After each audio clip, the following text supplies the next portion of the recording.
Itu cita-cita saya, ingin mengelilingi dunia sebelum usia saya 40. Wow. Saya sudah harus bisa mengelilingi dunia. Wah. Itu cita-cita seorang anak Papua yang tidak, jangankan memikirkan pergi ke Jakarta, di Manokwari saja mungkin masih mikir kapan setelah tamat SMA mungkin harus ke universitas, dan saat itu tidak mungkin kan. So you got it and dream comes true. Yes.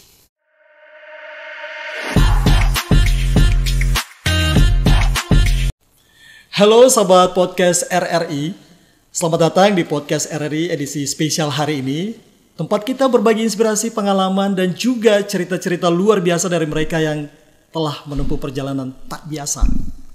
Kita kedatangan seorang tamu istimewa, sosok pemuda ya, yang berjiwa muda ya, yang penuh semangat, yang pernah merasakan langsung atmosfer pendidikan di negeri Paman Sam, Amerika Serikat. Ia bukan hanya membawa pulang ilmu, tapi juga segudang pengalaman dan nilai-nilai yang biasa, ya, nilai-nilai yang bisa menjadikan pelita bagi generasi muda Papua. Mari kita sambut Bung Yanpit Yembise, seorang anak bangsa yang pernah menjejalkan kakinya di bangku perkuliahan di Amerika dan kini siap membagi cerita inspiratif bagi kita semua. Ya, selamat pagi, selamat datang Bung Yan di studio podcast RRI. Apa kabar? Kabar baik, selamat pagi buat semua. Iya, Bung Yan ini perjalanan yang panjang ya? Iya, betul. Cukup melelahkan, Tapi tapi menyenangkan ya? Punya pengalaman baru? Menyenangkan.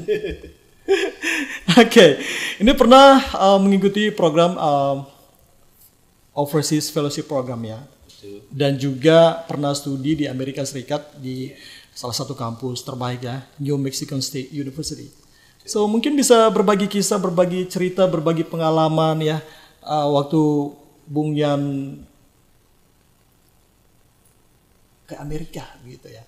Tapi mungkin sebelum ke Amerika mungkin bisa cerita sedikit ini program apa dan seperti apa prosesnya waktu itu. Iya, terima kasih Bung. Mungkin kalau dibilang saya sangat beruntung ya. Ah, you are the lucky one ya.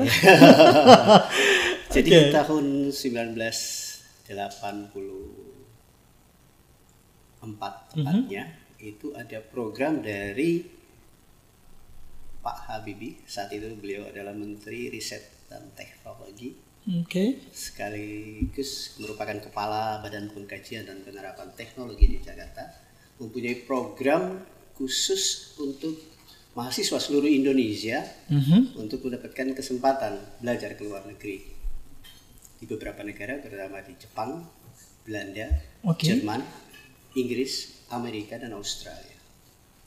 Kemudian Oke. program itu ditawarkan ke seluruh anak-anak yang baru selesai graduate SMA. Oke, fresh graduate. Fresh waktu itu. graduate. Oke, di Kemudian, tahun 1986 ya. 84 tepatnya. Oke, 8. Cuman proses ini kan berjalan, tidak serta-merta langsung jadi kan. Jadi ada melalui beberapa proses. Di 84 itu mulai dilakukan, baru 86 kita terseleksi. Jadi kan di seluruh Indonesia. Jadi dari Sabang sampai Merauke. Dan saat itu ada tim dari Jakarta khusus yang datang ke Universitas Cendrawasih di Fakultas Unjen. Oke. Dan juga di Jayapura. Singkat cerita, tes dilakukan terhadap beberapa mahasiswa, terutama mahasiswa tingkat pertama. Oke. Karena kita kan baru tamat dari SMA masuk ke universitas. Tapi semuanya di Manokwari. SMA-nya di Manokwari, SD, SMP, SMA di Manokwari. Oh, di Manokwari. Berarti anak Manokwari dong. Besar di Manokwari. Anak Manokwari, besar di Manokwari, lahir besar di Manokwari. Besar di Manokwari. Luar biasa. Oke. Gitu.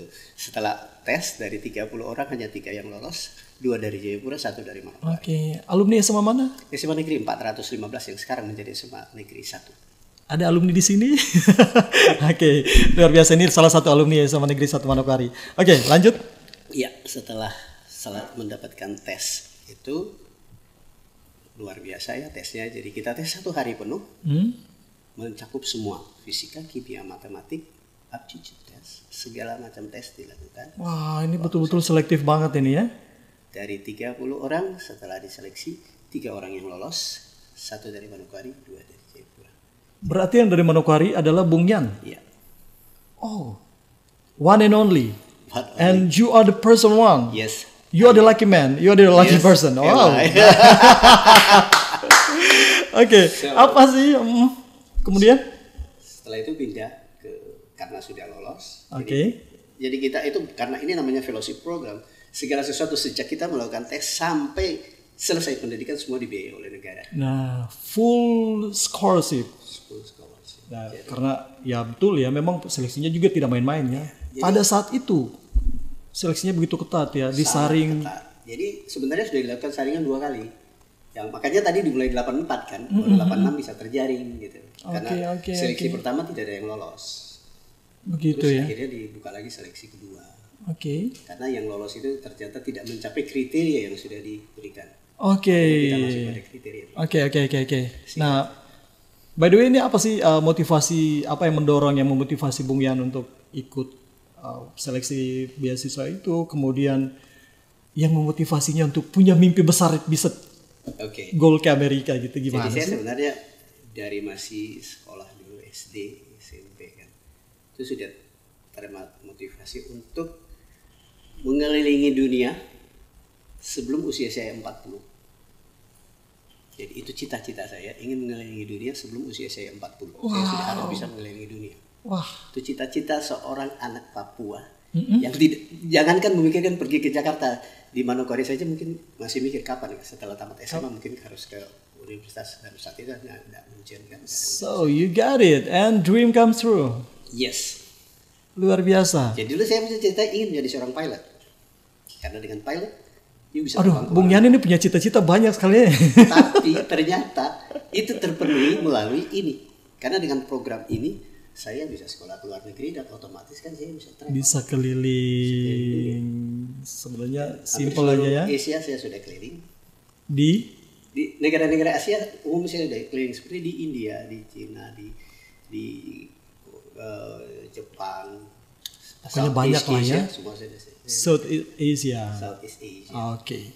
Nah ini by the way nih Bung Yan, apa perbedaan yang paling mencolok yang Bung Yan rasakan waktu ada di Amerika? Mungkin mungkin lebih ke sistem pendidikannya waktu di sana dengan mungkin di Indonesia. Kalau sistem pendidikan saat itu memang kalau dilihat saat ini waktu itu ya? Iya, kalau kita lihat saat ini sudah hampir equal ya, sudah hampir sama.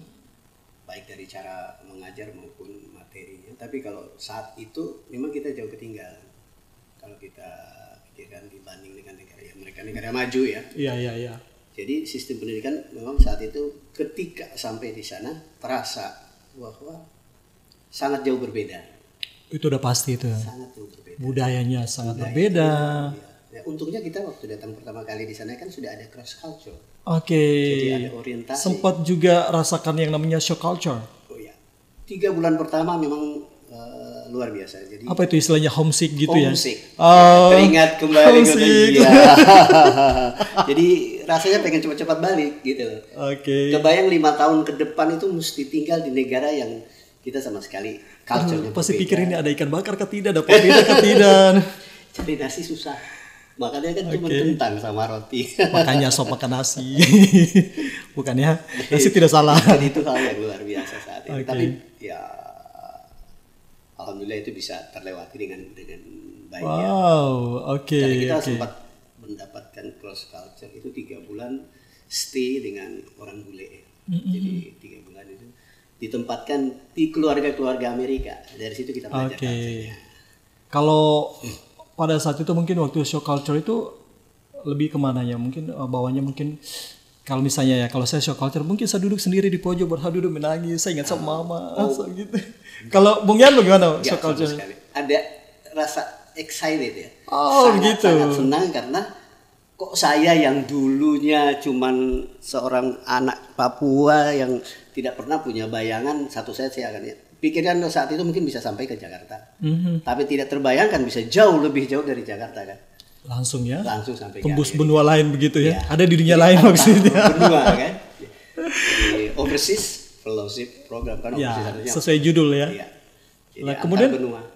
Bung Yan ini kan sebagai apa ya istilahnya orang yang belum pernah datang ke Amerika, kemudian lihat budayanya di sana, kemudian dengan sistem pendidikannya, kemudian bagaimana Bung Yan itu menyesuaikan diri, beradaptasi dengan lingkungan, kemudian dengan cara belajar mereka di sana, seperti apa itu? Ya mungkin yang awal itu kan kesulitan mungkin di bahasa ya.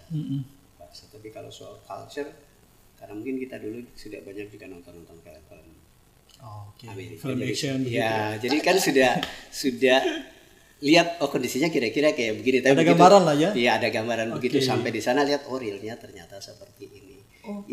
Yang sangat apa ya, kalau saya bilang sangat menarik itu adalah kampus. Suasana di lingkungan kampus itu benar-benar friendly ya. Jadi kalau kita bilang mereka tuh kelihatan individualnya lebih tinggi, tapi ternyata mereka sangat friendly, teman-teman di sana. Lebih Friendly, bersahabat dengan kita.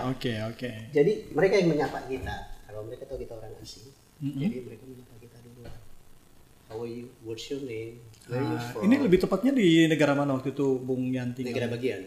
Negara bagian. New Mexico State. Jadi Amerika itu ada 52 negara bagian. Uh-huh. Salah satunya adalah New Mexico. New New Mexico itu adalah negara bagian. Jadi New Mexico itu terletak Bukan Meksiko yang di sana ya? Bukan. Jadi New Mexico itu adalah negara bagian antara Texas dan Arizona. Oke, Arizona. Texas dan Arizona. Oh, ada lagu Arizona itu ya? Oke. Arizona dari Texas, dari Texas masuk ke New Mexico, New Mexico masuk ke Arizona. Oke. Di Arizona, Nevada balik lagi ke California. Waduh, itu luar biasa ya, punya pengalaman, pernah kuliah di sana, pernah hidup di sana, pernah. Dan saya travel banyak. Jadi hampir state-state itu udah saya datangin satu-satu. Even sampai ke Florida. Sampai Florida ya? Di daerah yang ada pantai-pantainya Iya. begitu? Saya sampai ke Florida, even sampai ke Key West. Key West itu paling akhir pulau di Amerika, di ujung Amerika. Yang kalau kita menyeberang 50 mile lagi kita Lewat-lewat yang ada patung Liberty itu ya? semua. Oke, luar biasa nih, ceritanya sangat menginspirasi sekali ya untuk anak-anak muda Papua dan juga untuk pemuda Indonesia ya. Nah kemudian tadi kalau bicara soal tadi adaptasi, nah kemudian juga mungkin tantangan terbesar yang pernah Bung Yan rasakan waktu selama studi di sana. Saya kira buat saya tidak ada tantangan yang terlalu berarti. Artinya kita fokus sekolah kan, karena sangat excited ya, bisa sekolah di luar negeri, sehingga fokusnya itu kan sekolah, sehingga apapun yang berhubungan dengan sekolah. Nah yang paling berat itu mungkin kita dulu di sini kebiasaan tidak terlalu lama di library ya, di perpustakaan ya. You have to stay all night in library in front of computers to do all your works, because all of them after the lectures, after we be given the lectures, we have to go back and check it. We have a lot of textbook, you have to read it, you have to apply all those. Yes, And you stay all night before I cannot just like after 8-9 o'clock sleep. But when I saw many students all stay in the library They all night. spend their time on all night. library. Can you imagine? You study from morning 8 o'clock until say 6 o'clock, different classes. PM. Yeah. After that, then you go back. Maybe you just have your dinner, then you go back to library. You stay all night until 4 o'clock in the morning, and then the next day is 8 o'clock. You have to go back to the class. Oh my gosh, Can you it's imagine? make me my headache. Yes. Okay, Very. But that's first 3 months is like I cannot do that. But I saw all these people. Wow, all these students It's they gonna can do it. it's like your habit ya. Jadi Yeah. jadinya sebuah So, habit ya. Oh. Jadi setelah itu kan jadi kita akhirnya terpacu. Kalau dia bisa, saya juga pasti bisa. Ya Yes. udah stay all night sama-sama mereka. Jadi kita. Jadi akhirnya punya teman-teman di situ belajar sama-sama. Gitu. Kadang-kadang kan nggak tahu tanya mereka. Tapi ada yang luar biasa dari kita mahasiswa asing itu, justru mereka banyak bertanya ke kita. Oke. Jadi kalau soal bahasa itu sebenarnya tidak tahu, itu bukan tantangan ya. Tidak menjadi kendala. Ya mungkin awalnya agak susah ya, karena kita banyak vocabulary yang belum kita kuasai. Iya. Dan antara yang kita pelajari dengan praktek dilakukan kan tidak sama. Nah, terus kalau di sana itu kan kalau misalnya di saat mungkin lagi lecture gitu ya, kalau dosen lagi ngajar gitu, kita bebas untuk menyangga, bebas untuk Nah inilah kelebihan. Itu salah satu perbedaan yang sangat menyolok ketika saya mulai belajar di sana. Karena saya sempat di Universitas Cendrawasih.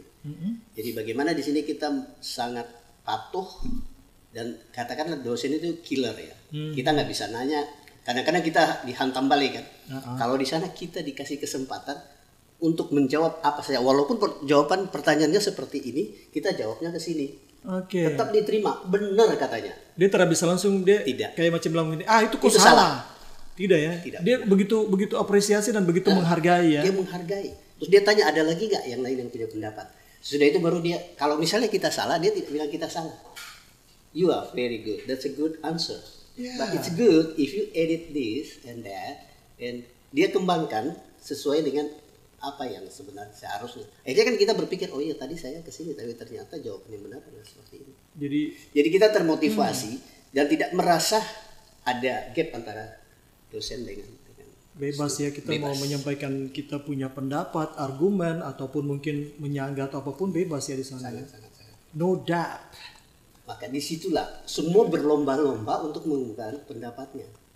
Wow. Itu satu hal yang saya lihat sangat mencolok, berbeda dengan ketika saya kuliah. Dan mereka juga ini ya, maksudnya sistem pendidikan itu membuat mereka dan berani untuk menyampaikan pendapat mereka gitu, berani sekali. Jadi semua di sana kalau kita menanyakan pendapat, hampir semuanya bisa memberikan pandangannya tentang satu jawaban dengan jawaban. Kayak kita nonton di film-film begitu ya. itu satu hal yang saya lihat sangat mencolok, berbeda. Oke. Jadi pengalaman yang tak terlupakan, unforgettable. Could you please mention your unforgettable moment? Wow, it's kind of difficult because too many things. I said before that it's really excited. This kind of, I've never been in this kind of situation before, so I just enjoy everything. The thing is, I just remember my mom.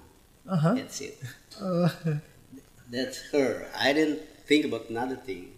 I just go school, finish my course, and then going back to Indonesia. Oh, That's it. nice ya.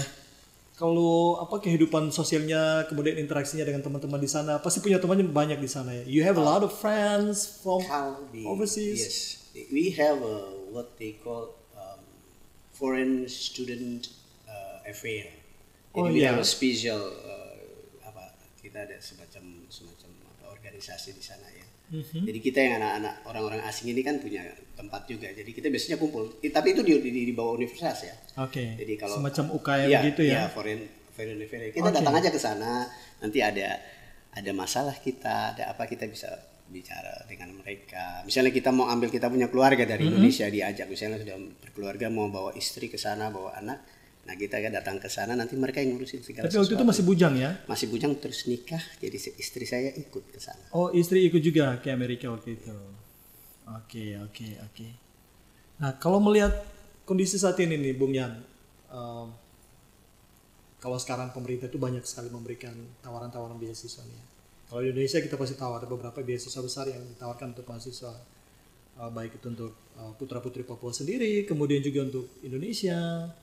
Nah, tapi ada juga dari pemerintah, misalnya dari Australia, dari Amerika juga yang memberikan beasiswa.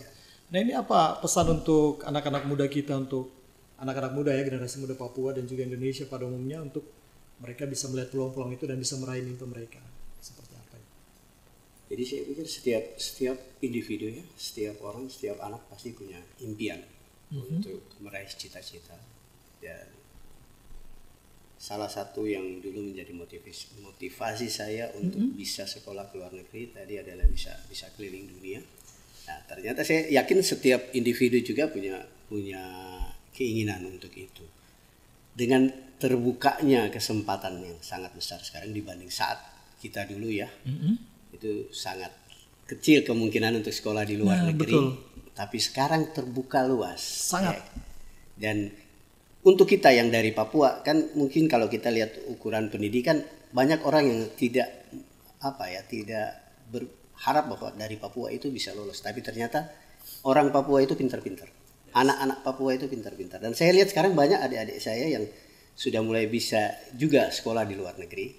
Jadi saya waktu itu mungkin sangat terbatas, kebetulan waktu kami hanya berdua, karena yang bertiga lolos itu hanya 2 orang Papua, yang 1 orang Ambon.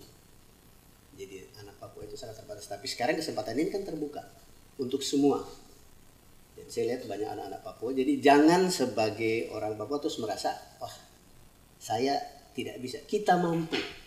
Graduate, keluaran SMA di Papua itu bisa bersaing di internasional, bahkan di Oke. Keluar. Oke. Nah, Jadi kemudian ini misalnya nih ada yang sudah pernah coba nih, misalnya nih ada yang pernah coba entah itu ke beasiswa ke luar negeri kemanapun ya. Oke, itu yang mungkin belum sekali coba dan mungkin belum punya Berhasil. kesempatan atau mungkin gagal. Apa pesannya untuk mereka? ya, saya kebetulan punya pengalaman seperti itu. Jadi tadi saya bilang saya dulu pengen jadi pilot. Saya tes tidak lolos, tapi saya tidak pernah putus asa. Saya tetap impian saya mesti saya penuhi. Jadi saya tes penerbang tahun 84 saya nggak lolos, tapi tahun 86 saya bisa lolos. Oke. Karena saya sudah punya pengalaman. Saya pernah ikut tes dan kebetulan tes-tes yang diberikan tuh tidak jauh berbeda dengan tes yang berikut. Sehingga kita pengalaman jangan pernah menyerah. Nah, betul sekali, ini setuju ya Bung Yan. Ini juga jadi pesan untuk anak-anak muda, Iya. anak-anak muda yang sedang menonton podcast hari ini, yang menonton ya.